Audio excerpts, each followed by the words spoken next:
আসসালামু আলাইকুম, বিসমিল্লাহির রহমানির রহিম। আলহামদুলিল্লাহ, আপনারা দেখছেন বেশ কিছুদিন ধরে আমার খামারটির কাজ চলমান। কাজ প্রায় শেষের দিকে।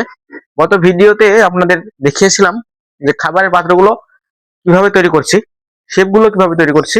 আমি বলেছিলাম যে এখনো বাকি আছে, শেষ ফিনিশিং হবে প্লাস্টার, এবং প্লাস্টারের পরে আমি ব্যবহার করব ব্ল্যাক অক্সাইড, যেন প্লাস্টার আরো মজবুত থাকে, চকচকে থাকে। ব্ল্যাক অক্সাইডটা দিলে দীর্ঘদিন টেকসই থাকে, ফাটল ধরে না। এক ভাই কমেন্ট করছেন যে নিজে কাজ শিখেন তারপরে শেখান। আসলে আমি কাউকে শেখাচ্ছি না এখানে, আমি আমার কাজের অভিজ্ঞতাগুলো শেয়ার করছি। আমি কিভাবে তৈরি করছি এটা শেয়ার করছি। এখান থেকে যদি আপনার পছন্দ হয়, আপনাদের পছন্দ হয়, তাহলে ফলো করতে পারেন।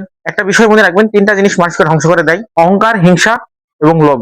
তাই হিংসা না করে, অহংকার না করে, লোভ না করে আসুন একসাথে শুরু করি, একসাথে কাজ করি। আমি দীর্ঘদিন ধরে এই খামার এবং কৃষি নিয়ে কাজ করছি।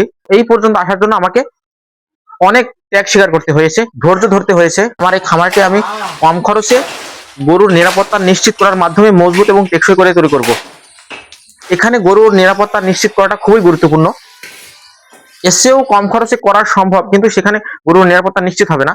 এরকম 18-20টা গরুর একটি শেড তৈরি করতে 10 থেকে 12 লক্ষ টাকা পর্যন্ত খরচ হয়ে যেতে পারে। সেখানে আমি 3 লক্ষ টাকার লক্ষ্য নিয়ে কাজ শুরু করেছি। সেখানে 3 লক্ষ টাকা যদি নাও হয়, 3 থেকে 4 লক্ষ টাকার মাঝামাঝি ইনশাল্লাহ আমার কমপ্লিট হয়ে যাবে।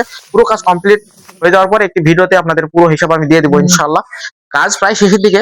কাজ শুরু করার আগে আগে সঠিক পরিকল্পনা করে নিতে হবে, এরপরে কাজ শুরু করতে হবে ধাপে ধাপে। আমার প্রতিটি কাজ আমি ধাপে ধাপে আপনাদের সঙ্গে শেয়ার করছি, যেন এখান থেকে আপনাদের একটি ভালো ধারণা তৈরি হয় এবং সঠিক সিদ্ধান্ত নিতে আপনাদের সাহায্য করে। আমি ক্ষুদ্র মানুষ, ক্ষুদ্র জ্ঞান থেকে বলছি। খাবারের পাত্রগুলো আমার প্রায় অর্ধেক কমপ্লিট হয়ে গেছে। আমার চারির কাজ শেপ তৈরি করার পরে অর্ধেক প্লাস্টার এবং ব্ল্যাক অক্সাইড আমি ব্যবহার করা হয়ে গেছে। শেপগুলো এমন হয়েছে দেখুন, ইনশাল্লাহ আপনাদের পছন্দ হবে। ভিডিওতে কেমন লাগছে বলতে পারবো না, হয়তো একটু অন্যরকম লাগতে পারে, তবে বাস্তবে যারা দেখছেন, অনেকে দেখছেন, আসছেন, সবারই পছন্দ হচ্ছে।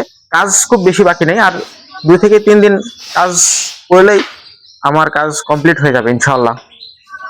আর গ্রিল লাগানোর কাজটা বাকি আছে। দেখা হবে পরবর্তী ভিডিওতে। সবার সুস্বাস্থ্য কামনা করে এখানে শেষ করছি। আসসালামু আলাইকুম রহমতুল্লাহ।